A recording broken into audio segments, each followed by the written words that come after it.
நேரடியாக சட்டமன்ற தேர்தலை இலக்காக வச்சதுக்கு என்ன காரணம்? பேரே தமிழக வெற்றி கழகம் வைத்து தமிழகத்தில் என்ன பண்ண போகிறோம் அதற்கான திட்டமிடல்கள்.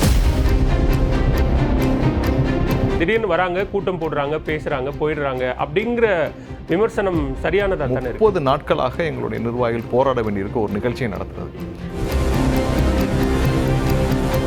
திமுக மீதான விமர்சனத்தை மட்டுமே கூர்மைப்படுத்துகிற தாவேக தலைவர் ஏன் அதிமுக குறித்து பேச மறுக்கிறார்?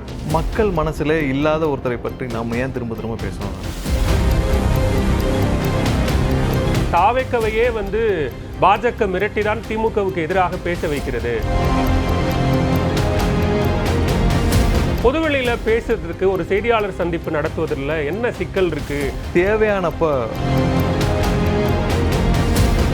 நாம் தமிழர் களத்தில் இருக்கிறாங்க, கடுமையான விமர்சனத்தை தாவேக்க மேல வைக்கிறாங்க. அவங்களுக்கு ஏன் எதிர்வினை ஆற்ற தாவேக்க மறுக்கிறது? ஏதாவது ஒரு சாஃப்ட் கார்னர் இருக்கா? சின்ன சின்ன கிளைகளை, சின்ன சின்ன கூட்டத்தை கண்டிப்பாக நம்ம பேசி நம்மளுடைய நேரத்தை வீணடிக்க வேண்டாம் என்பது எங்களுடைய கருத்து. 8.2% வாக்கு வங்கி வச்சிருக்காங்க சார். இந்த தேர்தல் உங்களுக்கு சொல்லுவோம்.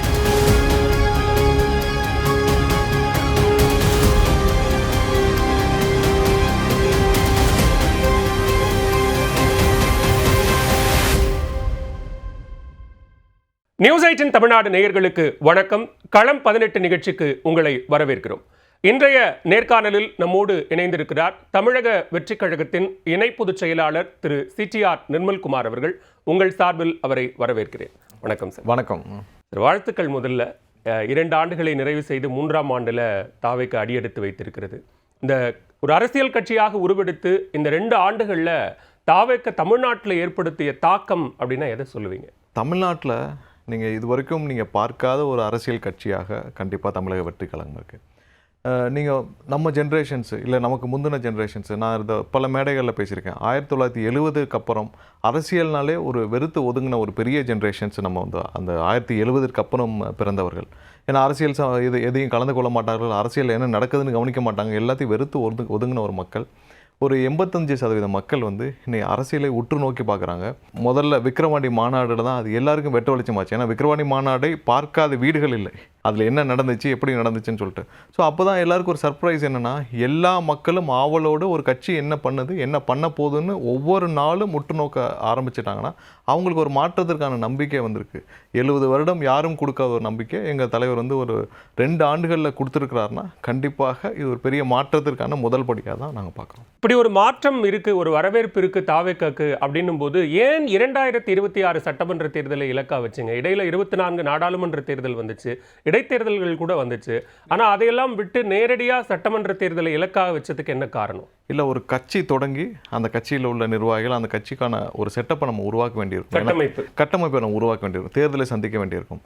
அதுக்கடுத்து எங்களுடைய தலைவருடைய முதல் இலக்கு நம்மளுடைய சட்டமன்ற தேர்தலாக இருக்கும். ஏன்னா நாடாளுமன்ற தேர்தலை விட சட்டமன்ற தேர்தல் தான் எங்களுடைய முதல் இலக்காக. ஏன்னா நம்ம தமிழகத்தில் என்ன பண்ண போகிறோம், பேரே தமிழக வெற்றி கழகம் வைத்து தமிழகத்தில் என்ன பண்ண போகிறோம் அதற்கான திட்டமிடல்கள், தயாரிப்பு பணிகள். ஏன்னா கட்சி ஆரம்பிக்கிறது இருக்கிறதுலே மிக கடினமான விஷயம், பெரிய ஒரு கஷ்டமான விஷயம். ஒரு கட்சியை ஆரம்பித்து அதை நடத்துவது ஒரு பெரிய ஒரு விஷயம். ஸோ அதை நாடாளுமன்றத்தை நோக்கி போகிறது சரியான பாதையாக தான் இருக்கும்னு நினைக்கிறோம். இப்போ சட்டமன்ற தேர்தலுக்கு இந்த 2 ஆண்டுகளில் ஒரு கொள்கை எதிரி, அரசியல் எதிரி அப்படின்னு 2 எதிரிகளை அறிவித்து விட்டு களத்துக்கு வந்தீங்க. ஸோ இப்போ களம் உங்களுக்கு சாதகமானதாக மாறி இருக்கு. இன்னும் ஒரு 60 நாட்கள் தான் தேர்தலுக்கு இருக்கு. ஸோ களம் உங்களுக்கு சாதகமாக மாறி இருக்கு அப்படின்னு பார்க்குறீங்களா? இல்லை, கண்டிப்பாக மாறி இருக்கு. ஏன்னா ஒவ்வொரு நான் சொன்னேன், ஒவ்வொரு நிகழ்வையும் மக்கள் எல்லாரும் உற்று நோக்குறாங்க. ஒவ்வொரு வீட்லேயும் எங்களுக்கான ஆதரவுகள் பெருகிக்கிட்டே இருக்குது. என்னென்னா இந்த 2 கட்சிகளும் மாறி மாறி அவர்கள் என்ன செய்தார்களோ அதை மக்கள் இன்றைக்கி மொத்தமாக சேர்த்து வெறுத்து ஒதுக்கி இவங்க 2 பேரும் நம்மளை எந்த விதத்திலும் காப்பாற்ற முடியாது. முதலாவதாக எங்கள் தலைவர் போன கூட்டத்தில் சொல்லியிருப்பார், ஊழலை என்றும் ஏற்றுக்கொள்ள மாட்டேன், அது எனக்கு தேவையும் இல்லை, எந்த விதத்திலும் ஒரு ஊழலை ஏற்றுக்கொள்ள மாட்டேன். அவர் கண்டிப்பாக அதை செய்வார்னு இன்றைக்கி இருக்கிற 100% மக்கள் நம்புகிறாங்க. ஏன்னா இவர் மட்டும்தான் அதை செய்ய முடியும், வேறு யார் வேணாலும் சொல்லலாம். ஆனால் அவர்கள் எல்லாம் இதை செய்யக்கூடிய துளி கூட அவருக்கான அந்த அருகதை கிடையாது. எங்கள் தலைவர் கண்டிப்பாக செய்வார்ன்றதில் 100% அவர்களுக்கான நம்பிக்கை இருக்குது. ஒவ்வொரு இடத்துலையும் அவர் சொல்கிற ஒவ்வொரு வார்த்தையையும் நம்புகிறாங்க. ஏன்னா எல்லாரும் மாதிரியும் போகிற போக்கில் ஒரு விஷயத்த சொல்லிட்டு நான் அதெல்லாம் செய்ய போகிற இடத்துல வாக்குறுதிகளை சும்மா அள்ளி போட்டுட்டுலாம் போகிற தலைவர் இல்லை. எல்லாத்தையும் ரொம்ப நிதானமாக செய்கிறார். எந்த இடத்துலையும் சறுக்கவில்லை. எந்த இடத்துலையும் நம்ம அவசரமாக போய் வாக்குகளுக்காக ஒரு அவசரமாக போய் ஒரு இதை செய்கிறதில்ல. நிதானமாக மக்களுக்கு என்ன செய்யணும்னு ஒரு கான்க்ரீட்டாக முடிவு பண்ணிவிட்டு ஒவ்வொரு விஷயத்தையும் செய்கிறார். ஏன்னா அவசரமாக போன திமுக அரசு அவர் வந்து எப்படியாவது ஸ்டாலின் அவர்கள் வந்து நான் முதலமைச்சர் ஆகணும்னு போகிற இடத்துல ஒரு வாக்குறுதி கொடுத்தார். அதில் 1% கூட அவரால் நிறைவேற்ற முடியவில்லை. அதற்கான முன்னெடுப்பு கூட முடியும். ஏன் நிறைவேற்ற முடியலன்னு சொல்லிட்டு கூட அவரால் சொல்ல முடியல. அப்படி இல்லை. இன்றைக்கி மக்களுக்கு அடிப்படை என்ன தேவை, அதிகபட்சம் என்ன தேவை, அவர்களுக்கு ஒரு லாங் டேர்மாக என்ன தேவை, ஸோ இது எல்லாத்தையும் வகைப்படுத்தி எங்கள் தலைவர் சரியாக திட்டமிட்டு வரார். நிதானமாகவும் திட்டமிட்டு வரார். அது மக்கள் எல்லாருக்கும் அந்த நிதானம் தான் சிக்கலாக இருக்கா? தேர்தலுக்கு இன்னும் ரொம்ப குறைவான காலம் இருக்குது. நீங்கள் சொன்ன மாதிரி ஒரு கட்டமைப்பை உருவாக்கணும். ஒருவேளை தனித்து போட்டினா 234 தொகுதிகளுக்கும் வேட்பாளர்களை தயாரிக்கணும், பரப்புரை பயணம்னு நிறைய விஷயம் இருக்குது. ஸோ அந்த நிதானம் தாவேக்காவுக்கு ஒரு பின்னடைவாக இருக்கா? இல்லை, ஒரு தலைவர் வந்து தன்னுடைய கட்சியை ஒரு நாளில் திட்டமிடல். அவர் 30 வருடமாக ரசிகர் மன்றத்தை நடத்தி வர்றாரு. 30 வருடமாக ரெகுலராக என்ன பண்ணியிருக்காங்கன்னா, மக்கள் சேவைகளை தொடர்ந்து ரசிகர் மன்றங்கள் செய்து வந்திருக்கு. பெரிய ஆச்சரியமான விஷயம். நான் கடந்த ஒரு தலைவருடைய பிறந்தநாள் அன்னைக்கு நான் எல்லா பகுதியிலையும் போயிட்டு பார்த்துட்டு வந்தேன். எங்களுடைய கட்சி சார்பாக ஒவ்வொரு தெருவிலும் அன்னதானங்கள், நலத்திட்டங்கள் வழங்கப்பட்டு இருந்துச்சு. இவ்வளவு ப்ரெசன்ஸ் போன வருஷம் இருந்திருக்கு, அதுக்கு முந்தின வருஷம் இருந்திருக்கு. ஆனால் இப்போ கட்சி பேனர் இருக்கனால எல்லாம் தனியாக ஒரு விசிபிலிட்டி போகிற இடத்துல எங்களால் பார்க்க முடிகிறது கட்சி பேனர். அதுக்கு முன்னாடி கட்சி பேனர் இல்லாமல் எல்லாரும் அவங்கவுங்க கலரில் பிரிண்ட் பண்ணியிருப்பாங்க, வச்சுருப்பாங்க. அப்போ அந்த கொடிகள்லாம் இருக்காது, தோரணங்கள் இருக்காது. ஸோ அதனால தெரியலை, மற்ற போகிற வரவர்களுக்கு தெரியலை. பட் அந்தந்த இடத்துலையும் அவர்கள் தொடர்ந்து பல வருடங்களாக தயாரிப்பு பணிகளிலே இருந்திருக்காங்க. பட் என்னன்னா, இப்போ முதல் தேர்தல் என்பதால் ஒவ்வொரு இடத்திலும் ஒரு பிரதிநிதித்துவம். இப்போ என்னன்னா, இந்த ஏரியாவில் யார் அப்படின்னு மக்களுக்கு தெரியலங்கிறாங்க. மற்ற கட்சியில் வந்து அவங்க ஒரு 4-5 தேர்தல்களை சந்தித்திருப்பாங்க. இப்போ நீங்கள் ஒரு திரு மாசு எடுத்துக்கிட்டிங்கன்னா, அவர் ஆல்ரெடி மேயராக இருந்திருக்கார், 2-3 தேர்தலை சந்திச்சிருக்காரு, எல்லாம் இருந்திருக்காரு. ஸோ அப்போ நீங்கள் வந்து அந்த ஏரியாவில் இப்போ சைதாப்பேட்டில் அவர் இருப்பார்னு சொல்லுவீங்க. பட் எங்களுடைய கட்சி நிர்வாகிகள் இதான் ஃபஸ்ட்டு தேர்தல். ஆனால் இந்த தேர்தல் முடிந்த பிறகு ஒவ்வொரு இடத்திலும் ஒரு நல்ல மக்கள் பிரதிநிதியாக எங்களுடைய நிர்வாகிகள். கேள்வியே வருது அப்படின்னா, நீங்கள் சொன்ன மாதிரி நலத்திட்ட உதவிகள், ஒரு மக்கள் இயக்கமாக இருந்து நலத்திட்ட உதவிகள் செய்கிறதோ, கல்வி நிதி கொடுக்குறதோ, அல்லது மாணவர்களுக்கு தேவையான மற்ற உதவிகளை செய்கிறதோ, மக்களுக்காக போராட்டம் நடத்துறது வரைக்கும் கூட சரி. ஆனால் அது தேர்தல் அரசியல் அப்படின்னு வரும்போது அந்த பாதை கொஞ்சம் கடினமான பாதை. அதுக்கு தாவேக்க தயாராயிடுச்சா? இல்லை, கண்டிப்பாக. ஏன்னா நீங்கள் தேர்தல் அரசியல் எதை சொல்கிறீங்க?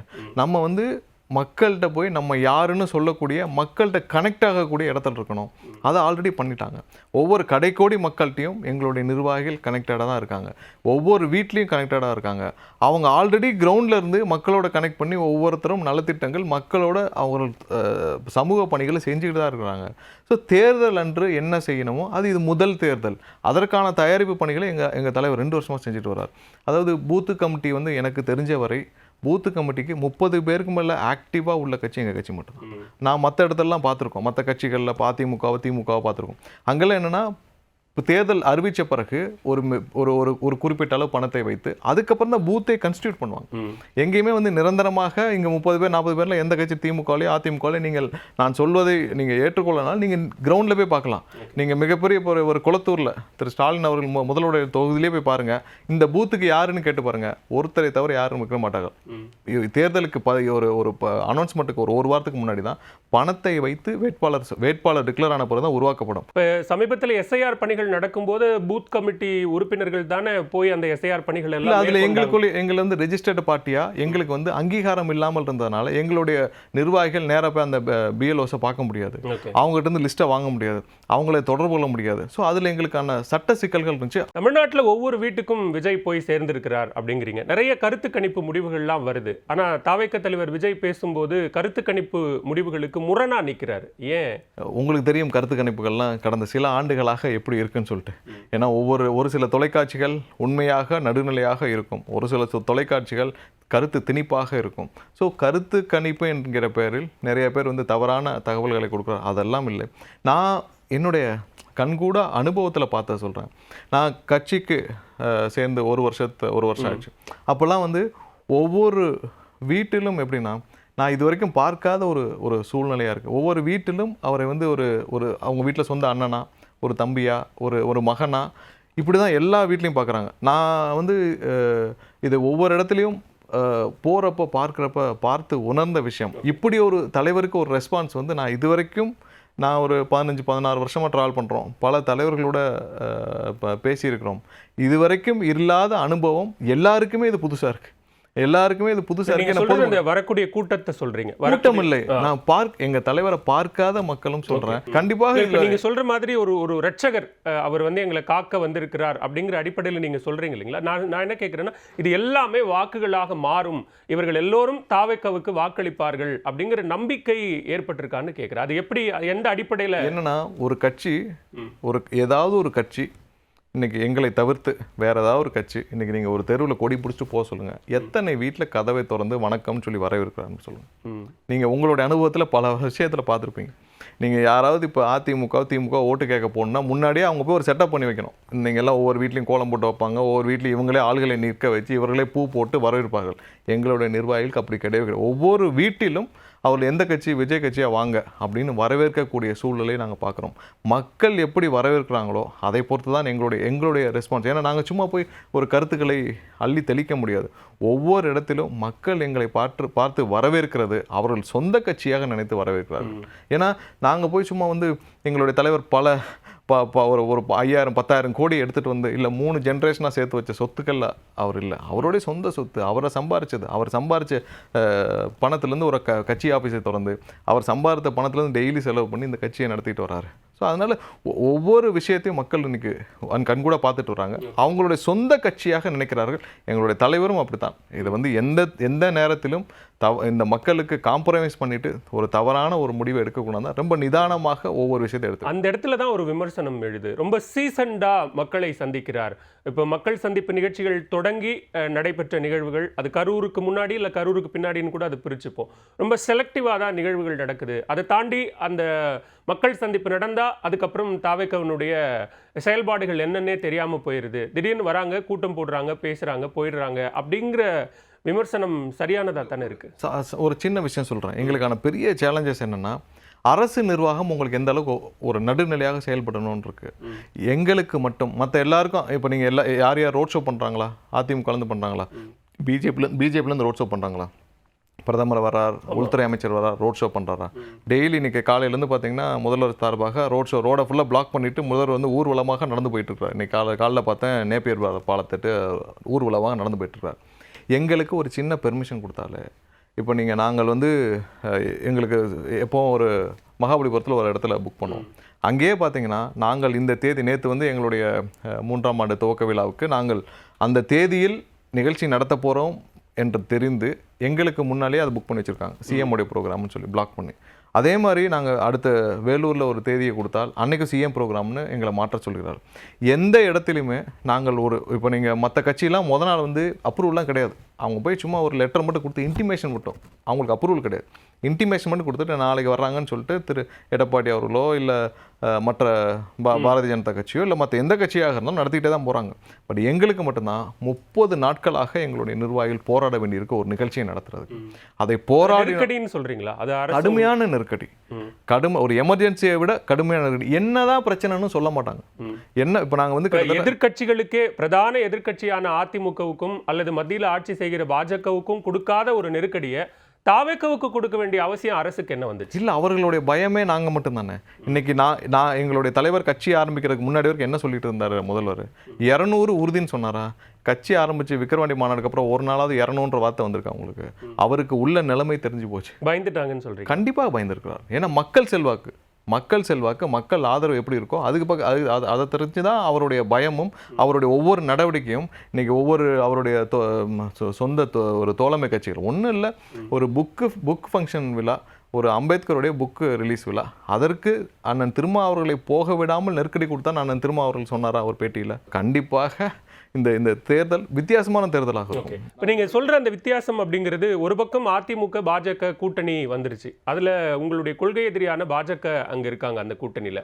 அங்கே அந்த விமர்சனத்தை வந்து ரொம்ப மென்மையாகவும் ஆளும் திமுக மீதான விமர்சனத்தை ரொம்ப கூர்மைப்படுத்துறதுலையும் இருக்கக்கூடிய பாரபட்சம் என்ன? இல்லை, இன்னைக்கு வந்து ஒரு கவர்மெண்ட்டில் இருக்கிற கட்சியாக திமுக இருக்குது. திமுக கண்டிப்பாக 70 வருடமாக தமிழர்களுக்கு திமுக செய்த அளவுக்கு துரோகம் யாரும் செஞ்சதில்லை. இன்னொரு பக்கம் பாரதிய ஜனதா தலைமையில், எங்களுடைய தலைவர் நேற்றே சொல்லிட்டார், அது வந்து அதிமுக கூட்டணி கிடையாது, பாரதிய ஜனதா தலைமையிலான ஒரு சில மற்றும் பல கட்சிகளான கூட்டணி. ஏன்னா நம்ம பார்த்தது தான், நம்ம கண்கூட பார்த்தது தான். பாரதிய ஜனதா கட்சியின் தலைமையிலிருந்து வந்த அமைச்சர்கள் வந்து உட்காந்து அவங்க எல்லாம் சேர்த்த கூட்டணி தான். ஸோ அது பாரதிய ஜனதா கட்சியின் தலைமையிலான கூட்டணி. இதில் யார் எதிர்த்து எங்களுக்கு வந்து மற்றவர்கள் பற்றி எங்களுக்கு களத்தில் நாங்கள் கவலை இல்லை. ஆனால் இன்று திமுக கண்டிப்பாக அகற்றப்பட வேண்டும், முதலாவதாக அகற்றப்பட வேண்டும். மற்றவர்கள் களத்தில் மக்கள் எவ்வளோ ஆரவாரம் இருக்குதோ, மக்கள் எப்படி இருக்கிறாங்களோ எங்களுக்கு தெரியும். மற்றவர்கள் யாரும் இன்னைக்கு வந்து மக்கள் ஒரு 10-15% கூட அவர்களுக்கு ஆதரவாக இல்லை. நான் சொல்கிறது பாரதிய ஜனதா கட்சியும் அதை ஒட்டியிருக்கிற கட்சிகளும் சேர்த்து. ஆனால் இன்று திமுகவை கண்டிப்பாக இந்த ஆட்சியிலிருந்து அகற்ற வேண்டும் என்று அனைத்து தரப்பு மக்களும் ஆசைப்படுகிறார்கள். அது கண்டிப்பாக நடக்கும். களம் வந்து அதிமுக திமுக தான் இருக்கு. அப்படி இருக்கக்கூடிய ஒரு சூழ்நிலையில இவங்க வந்து அதை திமுக வெர்சஸ் தாவேக்கன்னு சொல்றது நகைப்புக்குரியதா இருக்குங்கிறாங்க அதிமுக தலைவர்கள். இல்லை, அதிமுக களத்திலிருந்து போயே வந்து 5-6 வருஷம் ஆயிடுச்சு. அதிமுக களத்திலிருந்து மக்களுடைய செல்வாக்கை பெற்று மக்களுடைய நம்பிக்கை எப்படி சொல்றீங்க களத்துல இல்ல அதிமுக? இல்ல, அதுல அதிமுகவுடைய ஃப்ளேவரை நம்ம எப்படி புரிஞ்சுக்கணும்னா, அம்மா இருந்தவரை அந்த கட்சியோடைய ஃப்ளேவரை வேறு. அதற்கப்புறம் கண்டிப்பாக தலைவர்கள் ஒரு சில பேர் வந்து அதை சரி பண்ணணும்னு பார்த்தாங்க. எப்போ ஒரு கட்சி அதிமுக மாதிரி ஒரு கட்சி, புரட்சித் தலைவர் மாதிரியான ஒரு தலைவரை பார்த்த கட்சி, அம்மா மாதிரியான ஒரு தலைவரை பார்த்த கட்சி வந்து எப்போ அந்த கட்சியின் தலைமை வேற ஒருத்தரை நம்பி இருக்கிறார்களோ, இல்லை டெல்லியை நம்பி இருக்கிறார்களோ, இன்னொரு கட்சியை நம்பி இருக்கிறார்களோ, அவர்கள் சொல்வதை கேட்கிறார்களோ, அந்த கட்சியோட தொண்டர்களுக்கு அது பிடிக்காது. இப்போ அந்த கட்சியில் நானும் பயணிச்சிருக்கேன். அந்த கட்சியில் இருக்கிற தொண்டர்களுக்கு நம்மளுடைய தலைவர் இன்னொருத்தர் நம்பி இருக்கிறார், அவரை காப்பாற்றவே போராடுறான்றப்போ அந்த கட்சியுடைய தொண்டர்கள் கண்டிப்பாக அதை ஏற்றுக்கொள்ள மாட்டார்கள். இப்போ நீங்க சொல்லக்கூடிய விமர்சனங்களை சொன்ன திரு தினகரன் தானே இன்னைக்கு ஆட்சி அமைப்போம், ஜெயலலிதாவின் ஆட்சியை அமைப்போம்னு வந்து ஒன்னா சேர்ந்திருக்காரு. யார் யார் என்னென்ன சூழ்நிலையில இந்த மாதிரியான மிரட்டப்பட்டு சேர்க்கப்பட்டாள்ன்றது எல்லாருக்கும் திரைமறைவில் என்ன நடந்துச்சுன்னு தெரியும். ஆனால் மக்களுக்கும் அது புரியும். ஏன்னா நீங்கள் 89 இதே மாதிரியா அம்மாவும் ஜானகி அம்மாவும் பிரிஞ்ச பிறகு அந்த கட்சி ஒன்றிணைக்கப்பட்டது. அப்போ யாரும் டெல்லியிலேருந்துலாம் ஒன்றிருக்கல. ஜானகி அம்மாவே புரிஞ்சுக்கிட்டாங்க. என்ன சொன்னாங்க, இந்த கட்சி காப்பாற்றப்பட வேண்டும், நம்ம புரட்சித் தலைவருடைய கட்சி காப்பாற்றப்பட வேண்டும், அதனால் நீங்கள் எல்லாம் கூட இருந்த அவர் ஆரம்பியிலேருந்து எல்லாரையும் கூப்பிட்டு நீங்கள் எல்லாம் போய் அந்த அம்மாட்ட சேர்ந்துக்கங்கன்னு சொல்லி ஜெயலலிதா அம்மாட்ட சொல்லி அவர்கள் சேர்த்து வைத்தார்கள். அதை தொண்டர்கள் ஏற்றுக்கொண்டார்கள். இதை வெளியிலேருந்து யார், நீங்கள் கவர்னர் கூப்பிட்டு திரு ஓபிஎஸ் அவர்களையும் இபிஎஸ் அவர்களையும் சேர்த்து வைத்ததையே மக்கள் ஏற்றுக்கொள்ளவில்லை. 2 பேரும் கையை பிடிச்சி சேர்த்து வச்சதே மக்கள் ஏற்றுக்கொள்ளவில்லை. இன்னைக்கு அதே மாதிரியான ஒரு சூழ்நிலை.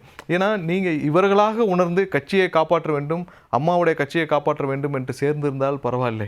இவர்கள் வேற ஒருத்தர் சேர்த்து வைத்தால் அதற்கான பயன் கண்டிப்பாக, ஏன்னா மக்கள் பார்த்துட்டு இருக்காங்கல்ல. இப்போ நீங்க பாஜக மிரட்டி இங்க ஒரு கூட்டணியை உருவாக்கி இருக்கிறது, அதுல அதிமுகவும் மற்ற கட்சிகளும் இருக்கிறாங்கன்னு சொல்லும்போது இதற்கு எதிர்வினையா திமுக என்ன சொல்லுது அப்படின்னா, தாவேக்கவையே வந்து பாஜக மிரட்டி தான் திமுகவுக்கு எதிராக பேச வைக்கிறது, பாஜக தாவேக்கவை ஏற்கிறதே பாஜக தான் அப்படிங்கிறாங்க. இல்ல, அவங்களுக்கு எங்களை பற்றி என்ன சொல்லணும்னு என்ன மாதிரியான குற்றச்சாட்டுகள் சொல்லணும்னு தெரியல.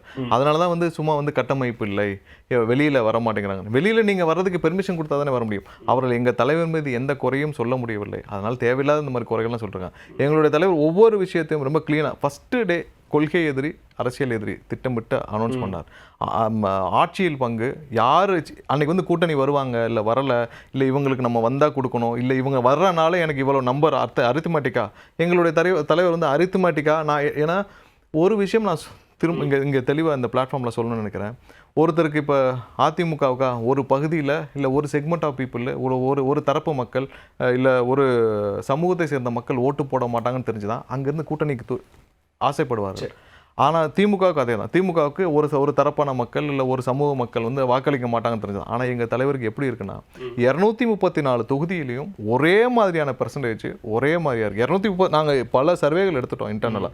234 இந்த தொகுதியில் கம்மியாகவும் இன்னொரு தொகுதியில் மேலேயும் இல்லை. எல்லா தொகுதியிலையும் ஆவரேஜாக எங்களுக்கு வந்து 35, 40, 35 அதே சதவீதம் இருக்குது. எந்த பகுதியிலும் இப்போ டெல்டாவை எடுத்துக்கோங்க, சவுத் எடுத்துக்கோங்க, கொங்கு பகுதி எடுத்துக்கோங்க, நார்த் எடுத்துக்கோங்க, மத்திய பகுதி எடுத்துக்கோங்க, திருச்சியன் வந்து எங்கேயுமே வந்து இந்த பகுதியில் டவுனோ இந்த பகுதியில் இல்லை. அப்போ எங்களுக்கு நம்பர் அரித்மெட்டிக்கோ இதுவே எங்களுக்கு அதற்காக எந்த செயலியும் செய்ய வேண்டிய அவசியம் எங்களுடைய தலைவருக்கே கிடையாது.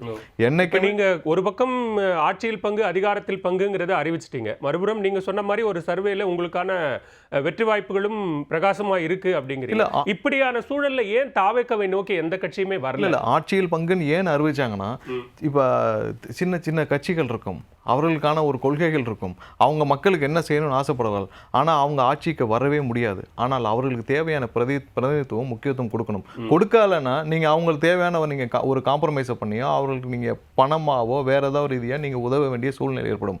என்னைக்கும் நம்மளுடன் சேர்ந்து தேர்தல் சந்திக்க வருபவர்கள் நம்மளுடன் சேர்ந்து கண்டிப்பாக ஆட்சியிலும் பங்கேற்று இந்த மக்களுக்கும் நல்லது செய்ய வேண்டும் என்ற ஒரே எண்ணத்தில் தான் இந்த அறிவிப்பு வந்ததை தவிர்த்து நம்பர் வரும், அரித்மெட்டிக் வரும், இவங்கெல்லாம் வந்தால் இந்த பகுதியில் எலெக்ஷன் வரும், இதெல்லாம் இல்லை. மக்களுக்கு இதன் மூலமாக பயனளிக்குமே ஆனால் கண்டிப்பாக அவர்கள் நம்மளுடன் சேர்ந்து பயணிக்கும் பொழுது அவர்களுக்கும் அதிகாரத்தில் பங்களிக்கப்படும் என்பதை தெளிவாக சொன்ன ஒரே தலைவர் இந்தியாவிலே எங்கள் தலைவர் மட்டும்தான். இல்லை, ஏன்னா நான் எதுக்கு சொன்னப்புறமும் ஏன் கட்சிகள் நான் எதுக்கு இதை திரும்பவும் சொல்றேன்னா, ஒரு விஷயத்தை பிளான் பண்றப்போ 2 வருஷத்துக்கு முன்னாடியே யாராவது இதை பிளான் பண்ணி சொல்லுவாங்களா? ஏன்னா நான் இப்படி தான் பயணிக்கணும். ஏன்னா ஒரு முடிவுகள் எடுத்தால் சும்மா நாங்கள் எடுத்துட்டு நாங்கள் பழைய ஓய்வூதிய திட்டம் கொடுப்போம், அப்புறம் அடுத்த நாள் வந்து இதெல்லாம் காம்ப்ரமைஸ் பண்ணி மத்தியில் ஒரு ஓய்வூதிய திட்டம் கொடுத்தாங்களா அதையே காப்பி பண்ணி கொடுக்கறது இல்லை. நீங்கள் சொன்னோம்னா செய்யணும். நம்ம சொன்னோம்னா அது வாக்குறுதி. மக்கள் அதை நம்பி 100 பேரோ 500 பேரோ 5000 பேரோ 1,00,000 பேரோ நம்புறாங்க. அப்போ நீங்கள் அவங்களுக்கு நம்புகிற மாதிரி ஒரு வாக்குறுதி கொடுத்துட்டு அவர்களை ஏமாற்ற நினைப்பவர் எங்கள் தலைவர்கள். எதை சொன்னாலும் ரொம்ப தெளிவாக திட்டமிட்டு இதனால் என்ன பயன், இதனால் எப்படி நடக்கும்னு. ஆனால் இதில் கூட்டணி வருகிறார்களோ இல்லையோ, இது இல்லை இன்னும் பின்னாடி 5 வருஷம் கழிச்சோ, இல்லை நாங்கள் எங்களுடைய தலைவர் முதலமைச்சராக ஆன பிறகு அடுத்து வர தேர்தலுக்கு யார் வந்தாலும் எங்களுடைய தலைவருடைய பாலிசியில் எந்த மாற்றம் இருக்காது. இங்கே அதிமுக பாஜக அல்லது அந்த கூட்டணியில் இருக்கக்கூடிய கட்சிகளினுடைய வாக்குகளை வாங்கி 2வது இடத்துக்கு தான் தாவேக போட்டி போடுறாங்க. அதனால தான் எம்ஜிஆர் ஜெயலலிதா போன்ற தலைவர்களை எல்லாம் தங்களுக்கான தலைவர்களாக எடுத்துக்கிட்டு பேசுகிறாங்க. இங்கே போட்டி 2வது இடத்துக்கு தான் அப்படிங்கிற விமர்சனமும் வைக்கப்படுது. இல்லை, அவர்கள் வேற என்ன சொல்ல முடியும்?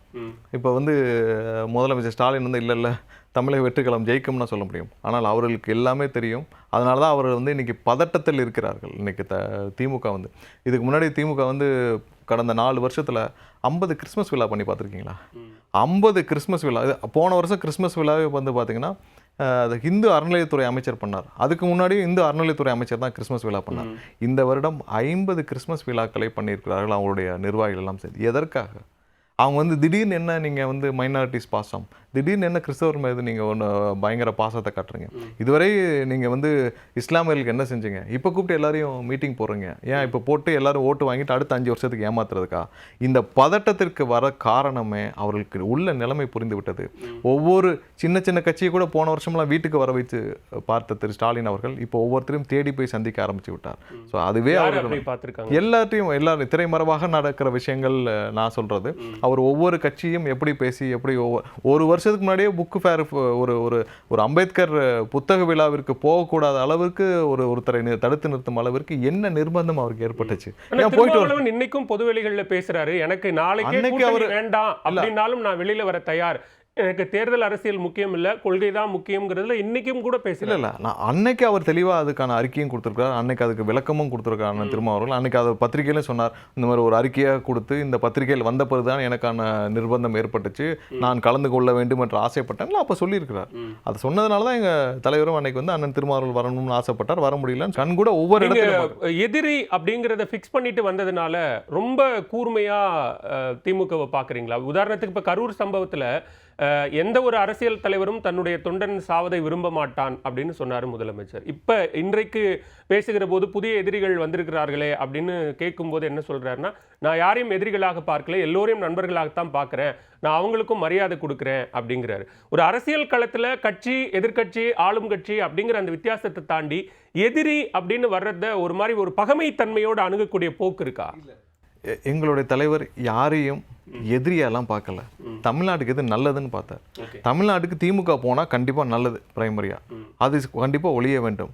அதே நேரத்தில் கொள்கையாக எது வரக்கூடாத தமிழ்நாட்டுக்குள்ள அந்த கொள்கை ரீதியாக அந்த கொள்கை சம்பந்தப்பட்ட கட்சிகளை கண்டிப்பாக எதிர்க்கிறார். இதான் இதில் யாரையும் அந்த கட்சிகளில் யாரெல்லாம் வராங்க அந்த பட்டியலில்? இல்லை, பாரதிய ஜனதா கட்சி தான் கொள்கை எதிரின்னு தெளிவாக பலமுறை சொல்லியாச்சு. அப்புறம் அதை திரும்ப பலமுறை சொல்லியாச்சு. சொன்ன விஷயத்தை திரும்ப சொல்ல வேண்டிய அவசியம் இல்லை. நாங்கள் அந்த மாதிரி ஏதாவது ஒரு விஷயத்தை மாற்றி பேசியிருக்கிறோமா, இல்லை மாற்றி நடந்திருக்கிறோமா? பலமுறை சொல்லியாச்சு. இவர்கள் தான் கொள்கை சம்பந்தப்பட்ட எதிரிகள், இவர்கள் தான் அரசியல் சம்பந்தப்பட்ட எதிரிகள், இவர்கள் இருவரும் இல்லை என்றால் தமிழகம் நல்லபடியாக இருக்கும் என்பதை தான் எங்களுடைய தலைவர் வகுத்த பாதை. இப்போ அங்கதான் ஒரு கேள்வி வருது. களத்திலே இல்லாதவர்களை பற்றி நம்ம ஏன் பேசணும்னு கேட்ட சில நாட்களில் ஊழல் சக்தி அப்படிங்கிற ஒரு விமர்சனத்தை ஆண்ட கட்சியான அதிமுக மீது வைக்க வேண்டிய ஒரு தேவை எழுந்திருக்கு. இல்ல என்னன்னா ஒரு விஷயம், நீங்க நம்ம சட்டமன்ற தேர்தலை எதிர்நோக்கி போறோம். இதுல பல முறை இது ஒரு ஒரு ஒரு திட்டமிட்ட பல செய்திகள் பரப்பப்படுது. என்னன்னா, இவர்கள் அதிமுகவுடன் கூட்டணி போவாங்களா, பாஜகவுடன் கூட்டணி போறாங்களா, இவர் பேச போறாங்க, இதை பரப்புறது ஃபுல்லா வந்து திமுகவை சார்ந்த அதை சார்ந்த நிறுவனங்கள். ஸோ அதுல இருந்து நம்ம அதிமுக பொதுச் செயலாளரே சொன்னாரே சார், கொடி பறக்குது, கூட்டணிக்கு பிள்ளையார் சுழி போட்டாச்சு. இல்ல அதுல இருந்து ஒரு கிளாரிபிகேஷன் கொடுக்க வேண்டிய கட்டாயம், என்ன தேர்தலை நோக்கி நாங்க போறப்போ அங்கிருந்து ஒரு கிளாரிபிகேஷன் கொடுக்க வேண்டிய கட்டாயத்தில் இருக்கோம். ஏன்னால் கண்டிப்பாக நாங்கள் இந்த கட்சிகளோடு கிடையாது, இதை போக மாட்டோம் அப்படின்னு கிளாரிஃபை பண்ண வேண்டிய இடத்துல எங்கள் தலைவர் இருக்கார். ஏன்னா எங்கள் தலைவரை நோக்கி கோடிக்கணக்கான மக்கள் இன்னைக்கு வாக்களிக்க தான் இருக்காங்க, அவங்களுக்கு நம்ம கிளாரிஃபிகேஷன் கொடுக்கணும்ல. ஸோ அந்த கிளாரிஃபிகேஷன் தேர்தலை நோக்கி நம்ம இது தெளிவான ஒரு நம்ம எந்த நம்மளுடைய ஸ்டாண்ட் என்ன, நம்ம என்ன பண்ணிட்டு இருக்கோன்ற தெளிவுகளை கொடுக்கணும்னு ஆசைப்பட்டோம். அந்த தெளிவு தான் அது. இன்னைக்கு ஊழல் சக்தின்னு விமர்சித்த பிறகாக அதிமுக தாவேக்க மீதும் தாவேக்க தலைவர் மீதும் கடுமையான விமர்சனங்களை முன்வைக்கிறாங்க.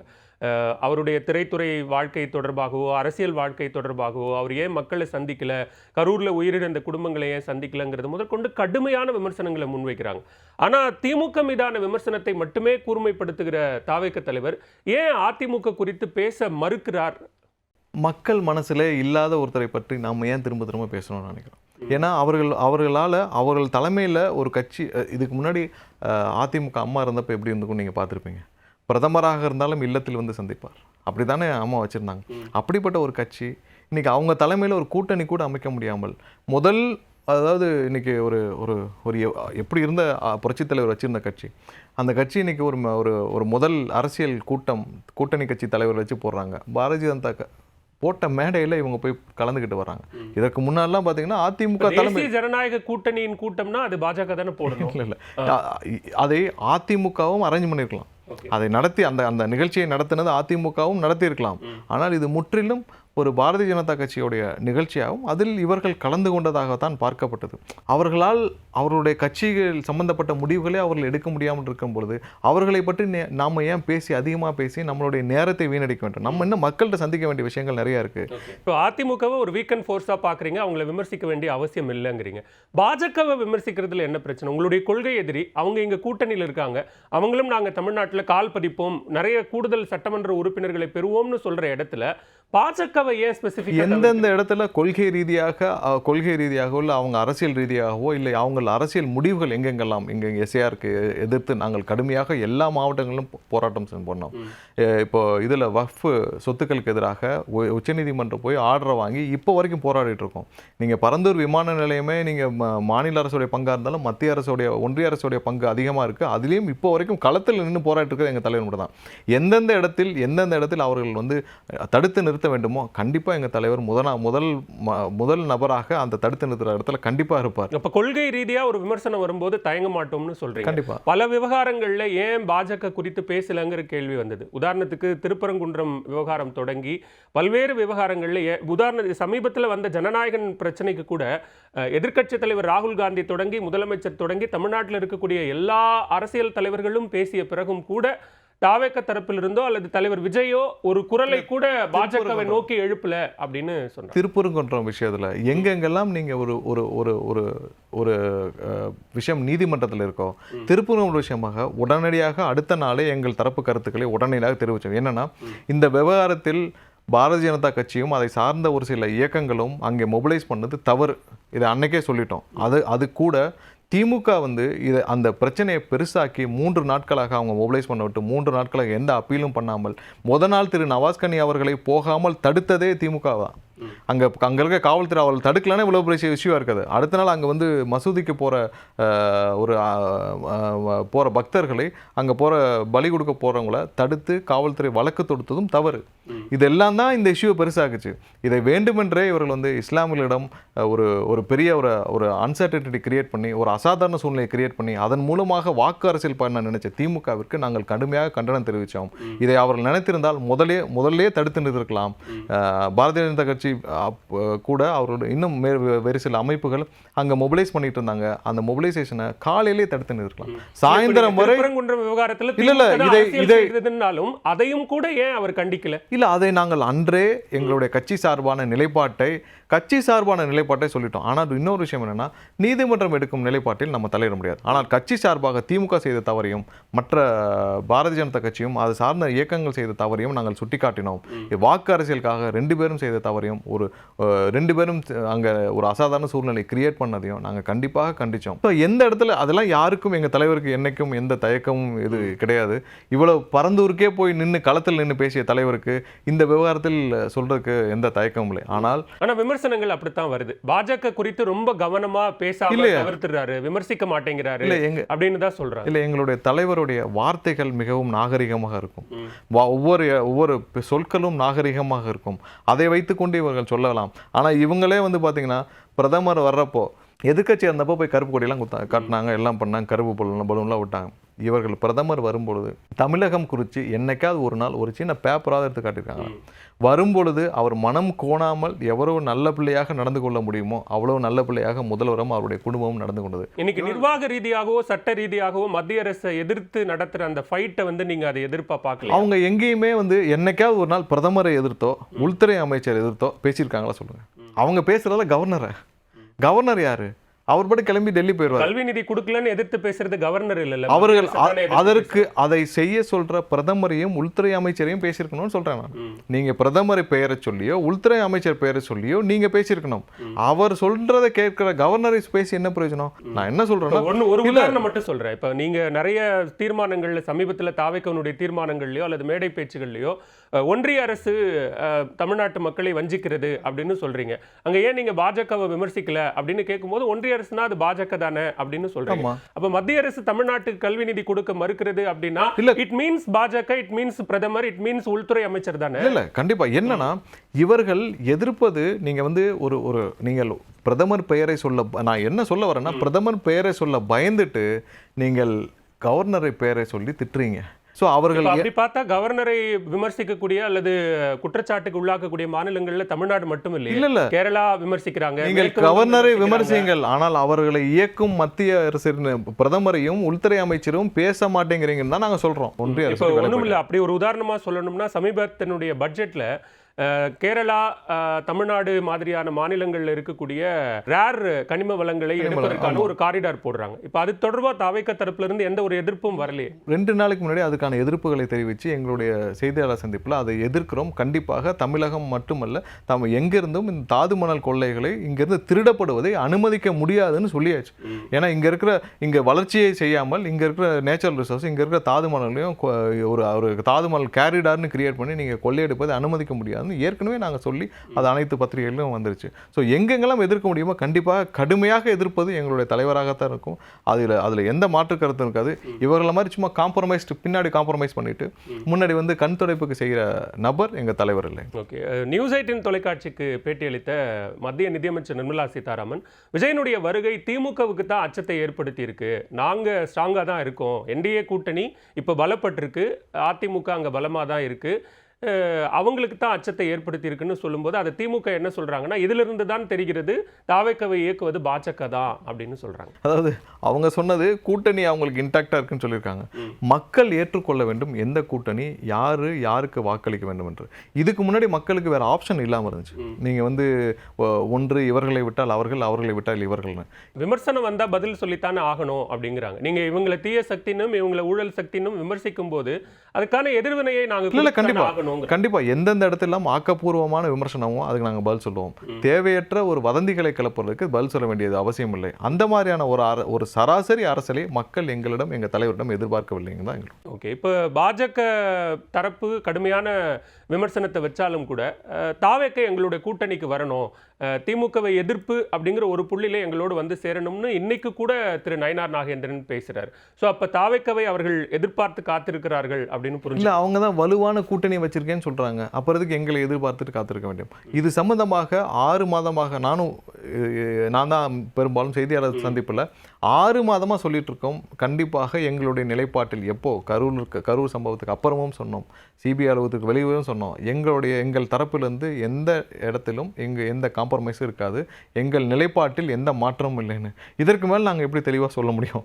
ஒவ்வொரு இடத்திலும் எந்தெந்த இடத்திலும் இவர்கள் வந்து திமுக ஒரு சந்தேகத்தை விதைக்குதோ, இந்த மாதிரி இவர்கள் வந்து மிரட்டப்படுகிறார்கள், இல்லை இவர்கள் காம்ப்ரமைஸ் ஆகிட்டாங்க, இல்லை இவங்க வந்து கூட்டணி போகிறாங்கன்னு எங்கெங்கெல்லாம் சந்தேகம் கிளப்பப்படுதோ அங்கெங்கெல்லாம் நாங்கள் அந்தந்த நொடியே அதை கிளாரிஃபை பண்ணியிருக்கோம். எங்களுடைய தரப்பு, எங்களுடைய கட்சியின் நிலைப்பாட்டில் எந்த மாற்றமும் இருக்காதுன்னு சொல்லிட்டு. சிபிஐ விவகாரத்திலேயோ அல்லது ஜனநாயகன் விவகாரத்திலேயோ அப்படி ஒரு அழுத்தம் தாவேக்காவுக்கு இருக்கு, அதன் மூலமாகத்தான் மிரட்டி பணிய வைக்க பார்க்கிறார்கள்னு வரும்போது, அதாவது என்னைக்கு மக்கள் சக்தி அதிகமா இருக்கோ, மக்கள் ஆதரவு அதிகமா இருக்கோ, மக்கள் அனைவரும் யாரை முதல்வராக பார்க்க ஆரம்பிச்சிட்டாங்களோ, எல்லா தரப்பிலிருந்து எங்களுடைய தலைவருக்கு அழுத்தங்கள் பல வருடங்களுக்கு முன்பே வர ஆரம்பிச்சிச்சு. ஒவ்வொரு இடத்துலையும் வர ஆரம்பிச்சு. அதை கண்டிப்பாக எதை மக்களிடம் கொண்டு போய் சேர்க்க வேண்டுமோ கண்டிப்பாக சேர்ப்போம். எதெல்லாம் வந்து அரசியல் படுத்த வேண்டாம் என்று நினைக்கிறோமோ அதை நாகரிகமாக எங்களுடைய தலைவர் அதை அரசியலாக்காமல் அதை வைத்து ஓட்டு வாங்க வேண்டிய அவசியம் இல்லை என்று கடந்து செல்வார். இப்போ ஒரு 700 நாட்களில் கடந்திருக்கு, தேர்தலுக்கு இன்னும் 2 மாத காலங்கள் தான் இருக்கு. தாவேக்காவினுடைய தலைவரோ கட்சியினுடைய மூத்த நிர்வாகிகள் உங்களை போன்றவர்களோ அல்லது கட்சியினுடைய அலுவலகமோ அக்சசபிளாக இருக்கா? முதல்ல அவங்களை எளிதில் அணுகக்கூடிய வகையில் இருக்கா? தொண்டர்கள் வந்து தங்களுக்கு தேவையான எல்லா விஷயங்களையும் பேசி அதை சரி செய்யக்கூடிய வகையில் இருக்கா? கண்டிப்பாக இருக்குது. ஒவ்வொரு நாளும் நாங்கள் எல்லாருமே தொண்டர்களை சந்திச்சுட்டு தான் இருக்கோம். எங்களுடைய கட்சியும் எப்படின்னா தேர்தலை நோக்கி தான் எங்களுடைய தலைவர் அந்த கட்சியை பிரித்ததும் அப்படி தான். ஏன்னா 2 இல்லை 1 சட்டமன்றம் வந்து ஒரு மாவட்டமாக பிரித்தார். ஏன்னா தேர்தலுக்கு போகிறப்போ அது சுலபமாக இருக்கும். ஏன்னா ஒவ்வொரு கேண்டிடேட்டுக்கும் அது சுலபமாக இருக்கும், வேலையும் அதிக சுலபமாக இருக்கும்னு. கட்சி வந்து 10 லட்சம் பேர் வந்து முன்னாடி அதில் பொறுப்பில் இருந்திருக்காங்க, விஎம்ஐ இருந்திருக்கு. அதில் நான் நிறைய விஷயங்கள் பார்த்தேன். என்னென்னா 10 லட்சம் பேரையும் ப்ராப்பராக ஒவ்வொரு அணி கிட்டத்தட்ட 27-28 அணி பிரிவுகள் இருந்திருக்கு. 10 லட்சம் பேர் பொறுப்பில் இருந்திருக்காங்க. ஸோ அவர்களை எல்லாம் உள்ளே கொண்டு வரப்போ 3 லட்சம் பேருக்கு தான் பொறுப்பு கொடுக்க வந்துச்சு. ஸோ மீதி எல்லாருக்கும் வந்து என்னென்ன வகையாக அவர்களுக்கு தேர்தலில் பங்களிப்பு கொடுக்கணுமோ அதை முறையாக செஞ்சுட்டு வரோம். கண்டிப்பாக இவ்வளோ பெரிய ஒரு டிரான்ஸ்ஃபர்மேஷன்னு நடக்கிறப்ப ஒரு 5% மட்டும்தான் ஒரு சில இடத்துல அவர்களுக்கான சின்ன சின்ன மன வருத்தங்கள் இருந்திருக்கும். மற்றபடி எல்லா 95% பிரச்சனைகளே இல்லாமல் இவ்வளோ பெரிய டிரான்ஸ்ஃபர்மேஷன் நடந்தது நாங்கள் யாரும் பார்த்ததே இல்லை. ஏன்னா பெரிய டிரான்ஸ்ஃபர்மேஷன். இவ்வளோ தூரம் ஒர்க் பண்ணியிருக்கீங்க, தாவேக்காவினுடைய தலைவரும் அதற்கு தயாராக இருக்கிறார், அந்த நாகரிகத்தோடு அரசியலை அணுகி கொண்டிருக்கிறார் அப்படின்னும் போது ஒரு பொதுவெளியில் பேசுறதுக்கு ஒரு செய்தியாளர் சந்திப்பு நடத்துவதில் என்ன சிக்கல் இருக்கு? இல்லை, தேவையானப்போ ஒரு விஷயம் என்னென்னா செய்தியாளர் சந்திப்பு இப்போ ஒரு 7-8 வருஷமாக தான் செய்தியாளர் சந்திப்புங்கிறதே ஒரு பெஞ்ச் மார்க் ஆயிடுச்சு. ஏன்னா ஒரு சில பேருக்கு புதுசாக வந்தாங்க அரசியலுக்கு, அவர்களுக்கு ஒரு விசிபிலிட்டி தேவைப்பட்டுச்சு, அவர்களை பற்றி ப்ரொஜெக்ட் பண்ண தேவைப்பட்டுச்சு. அதனால் ஒரு நாளைக்கு 3-4 செய்தியாளர் சந்திப்பு பண்ணாங்க. எப்போ தேவையோ அது சந்திக்கிறதா முறை. ஏன்னா மக்களுக்கு நம்ம ஒன்று சொல்கிறப்ப நம்ம காங்கிரீட்டாக ஒரு டெசிஷன் எடுத்துக்கணும், இப்போ தான் நம்ம அதை சந்திக்கணும், இல்லை இப்போ தான் இந்த விஷயத்தை சொல்ல போகிறோம்னு நம்ம செய்தியாளர் சந்திப்புகளை நடத்தி சொன்னால் போதும். அதற்கு தேவையானப்போ அந்த விசிபிலிட்டி திரு விஜய்க்கு தேவையில்லை அப்படிங்கிறதுனால செய்தியாளர் சந்திப்பு வேண்டாம். முதலாவதாக விசிபிலிட்டியை தாண்டி எப்போ தேவையோ அதை சந்திக்கணும். தேவையில்லாதப்போ நீங்கள் எல்லாரையும் கூப்பிட்டு ஒரு தேவையில்லாமல் நம்ம ஒரு விஷயத்தை சொல்ல வேண்டியதில்லை. கண்டிப்பாக தேவைப்படும் பொழுது மற்றபடி அறிக்கைகள் செய்தியாளருக்கு என்னென்ன கொடுக்கணும், எங்கள் சார்பாக கட்சி சார்பாக செய்தியாளர் சந்திப்பு, ஊடகங்கள் சந்திப்பு, ஊடகங்களில் உள்ள டிபேட்டில் பங்கெடுக்கிறது எல்லாமே நடந்துகிட்டே தான் இருக்குது. தலைவர் சார்பாக தேவையானப்போ, ஏன்னா இந்த செய்தியாளர் சந்திப்பு கலாச்சாரம் முதல் தேர்தல் ஒரு கட்சி ஆரம்பித்து 2 ஆண்டுகளில் நேரடியாக சந்திக்க போகிற முதல் சட்டமன்ற தேர்தல். ஸோ தேர்தலுக்கு இன்னும் ஒரு குறைவான காலம் இருக்குது. இந்த 2 ஆண்டுகளில் நிறைய விஷயங்களை தாவேக்க செஞ்சுருக்குன்னு சொல்கிறீங்க. ஸோ அப்போ ஏதாவது ஒரு கட்டத்தில் அப்படியான ஒரு செய்தியாளர், உதாரணத்துக்கு அந்த கரூர் சம்பவத்துக்கு பிறகாகவோ அல்லது கட்சியினுடைய ஆண்டு விழா சமயங்களிலோ என்ன செஞ்சிருக்கோம் 2 ஆண்டுகளில் அப்படின்னு சொல்றதுல என்ன சிக்கல்? என்னன்னா ஒரு ஆண்டு விழாவில் என்ன சொல்லணுமோ அதை பொதுமக்களுக்கு ஓப்பனாக தான் லைவ்ல எல்லாமே போச்சு, பொதுமக்களுக்கு சொல்லியாச்சு. செய்தியாளர் சந்திப்புன்னு தனியாக வச்சு என்ன சொல்ல போறீங்கன்னு கேட்குறேன். செய்தியாளர்கள் கேள்வி கேட்டு அப்படி இல்லை, என்ன கண்டிப்பா இல்லை, என்னன்னா ஒரு இல்லை, என்னன்னா எப்போ தேவையோ எப்போ எதை செய்யணுமோ அதை செய்யணும். இந்த செய்தியாளர் சந்திப்புன்ற பெஞ்ச் மார்க் நம்ம பார்த்துருக்கோம். இப்போ 5-6 வருஷமாக தான் இந்த செய்தியாளர் சந்திப்பு லைவ் ப்ரெஸ் மீட்ஸ் எல்லாம் போகுது. அதுக்கு முன்னாடி எப்படி இருந்துச்சு, எப்போ தேவையோ அப்போதான் செய்தியாளர்களுக்கு செய்திகள் கொடுக்கப்படும். ஸோ இந்த பெஞ்ச் மார்க்கு கண்டிப்பாக இதை தேவைப்படுறவர்கள் ஃபாலோ பண்ணலாம். இதை பண்ணால் தான் நீங்கள் இந்த கட்சி நடத்தணுன்ற பெஞ்ச் மார்க் வந்து இதை நீங்கள் எப்படி ஃபிக்ஸ் பண்ணுறீங்கன்னு தெரியல. அது அட்லீஸ்ட் அந்த மைண்ட் செட்டையாவது அந்த பெர்செப்ஷனாவது நம்ம எல்லாம் மாற்றணும்னு நினைக்கிறேன். ஏன்னா இது இப்படி பண்ணால் தான் நீங்கள் கட்சியில் தலைவராக இருக்க முடியும், இல்லை இப்படி பண்ணால் தான் நீங்கள் முதல்வராக இருக்க முடியும் இப்படின்ற பெஞ்ச் மார்க் வந்து கண்டிப்பாக நம்மளாக ஃபிக்ஸ் பண்ண பெஞ்ச் மார்க் தான். தேவையான பொழுது கண்டிப்பாக இருக்கும். ஓகே, இப்போ பிரைமரி எதிரியாக நாங்கள் திமுகவை பார்க்குறோம், அதனால திமுகவை விமர்சிக்கிறோம். களத்தில் இல்லை அதிமுக விமர்சிக்கல, கொள்கை எதிரியே தேவைப்படும் போது நாங்கள் பாஜகவை விமர்சிக்கிறோன்றீங்க. நாம் தமிழர் களத்தில் இருக்கிறாங்க, கடுமையான விமர்சனத்தை தாவேக்க மேலே வைக்கிறாங்க. அவங்களுக்கு ஏன் எதிர்வினை ஆற்ற தாவேக்க மறுக்கிறது? ஏதாவது ஒரு சாஃப்ட் கார்னர் இருக்குல்ல? அப்படி இல்லை. என்னன்னா தமிழகத்தில் ஒரு 30-40 கட்சிகள் இருக்கு. நம்ம யாரை நோக்கி பயணிக்கிறோம்? பெரும்பாலான 99% மக்கள், கோடிக்கணக்கான மக்களை நோக்கி பயணிக்கிறோம். சின்ன சின்ன கிளைகளை, சின்ன சின்ன கூட்டத்தை கண்டிப்பாக நம்ம பேசி நம்மளுடைய நேரத்தை வீணடிக்க வேண்டாம் என்பது எங்களுடைய கருத்து. யார் யாரெல்லாம் சும்மா 15 வருஷமாக வெறும் கூட்டமாக நடத்தி கொண்டு சிறு கூட்டமாக இருப்பவர்களை பற்றி பேச வேண்டிய அவசியம் இல்லை. 8.2% வாக்கு வங்கி வச்சிருக்காங்க சார். இல்லை, வாக்கு பர்சன்டேஜ் எப்படி வேணாலும் வாங்கலாம். நீங்கள் ஒரு சில டைம் தமிழக வெற்றி கழக நிர்வாகிகளே மாற்றி இவங்களுக்கு போடணும்னு சொல்லி, ஏன்னா அப்போல்லாம் வந்து கட்சி அனௌன்ஸ் பண்ண டைம், அப்போது அவர்களே மாற்றி போட்டிருக்கலாம். ஏன்னா அப்போல்லாம் வந்து அனுசரணையாக எங்கள் தலைவரை பற்றி புகழ்ந்து பேசிகிட்டு இருந்தார். அதனால தான் அப்படி ஒரு ஹைப் கிராஃப் இருந்துச்சு. இந்த தேர்தல் உங்களுக்கு சொல்லும், சிறு கூட்டங்களையெல்லாம் நம்ம பேசிட்டு நம்மளுடைய நேரத்தை வீணடிக்க வேண்டாம். ஏன்னா அவங்களுடைய டார்கெட் என்னென்னா டெய்லி அவங்களுடைய முகத்தை காட்டி வியாபாரம் செய்வது மட்டும் டார்கெட்டாக வச்சுருக்கவங்களை பற்றி நம்ம பேச வேண்டிய அவசியம் கிடையாது. ஏன்னா அவங்களை மக்கள் நோக்கி போகணுன்ற அவசியம் இல்லை. ஜெயிக்கணும்னு நினைக்கிறாங்களா? ஒரு தொகுதியாக ஜெயிக்கணும்னு நினைக்கிறாங்களா? இல்லை. அரசியலில் ஜெயிக்கவும் வேணாம், மக்களை நோக்கியும் செல்ல வேண்டாம். சும்மா ஒரு கம்பெனியை வச்சு நடத்திட்டு இருக்கிறோன்ற பற்றி நம்ம பேசவே வேண்டாம். நம்ம பெரிய நோக்கத்தை தருணங்களில் பேச வேண்டாம். தாவேக்காவினுடைய கொள்கை தலைவர்களை நாம் தமிழர் கடுமையாக விமர்சிச்சாங்க. அப்ப கூட அவங்களுக்கு பதில் சொல்ல, நீங்க அவர்களை பேசி அவர்கள் அதை தான் எதிர்பார்க்கிறாங்க. நீங்க அவர்களை பேசி அவர்கள் இன்னும் வந்து இதே மாதிரியான வேலைகளை செய்வதற்கான ஊக்கத்தை தான் நம்ம கொடுக்க போறோம். நம்ம அவர்களை இக்னோர் பண்ணிட்டாலும், ஏன்னா ஒரு அரசியல் கட்சின்னு இருக்கு, நீங்க அரசியல் ஒரு எம்எல்ஏல கூட ஜெயிக்க வேணான்னு டெய்லி பேசுகிறாரு. நான் எம்எல்ஏல ஜெயிக்க மாட்டேன், எம்பியில் ஜெயிக்க மாட்டேன், எந்த தேர்தலையும் ஜெயிக்க மாட்டேன், ஆனால் இப்படியே பேசிகிட்டு இருப்பேங்கிறாரு. அவர்கிட்ட நீங்கள் என்ன பேசி என்ன ஆக போகுது? நீங்கள் இது மாதிரி தெருவுக்கு 4 பேர் பேசிட்டு தான் இருப்பாங்க. இவங்க எல்லாருக்கும் பதில் சொல்லிட்டு இருந்தோம்னா நம்மளுடைய நேரம் என்ன ஆகும்? அது அவங்க என்ன சொல்கிறாங்க, நாங்கள் கொள்கையில் தெளிவாக இருக்கிறோம், நீங்கள் கொள்கையில் தெளிவாக என்ன கொள்கையில் தெளிவாக இருக்கிறாரு? பொறுத்திருந்து பார்க்கலாம். இந்த நேர்காணலில் பங்கேற்று பல்வேறு கேள்விகளுக்கும் பதிலளித்தமைக்கு நியூஸ் 18 தமிழ்நாடு தொலைக்காட்சி சார்பாக மிக்க நன்றி. நன்றி. மீண்டும் மற்றொரு நேர்காணலில் சந்திக்கலாம். நன்றி, வணக்கம்.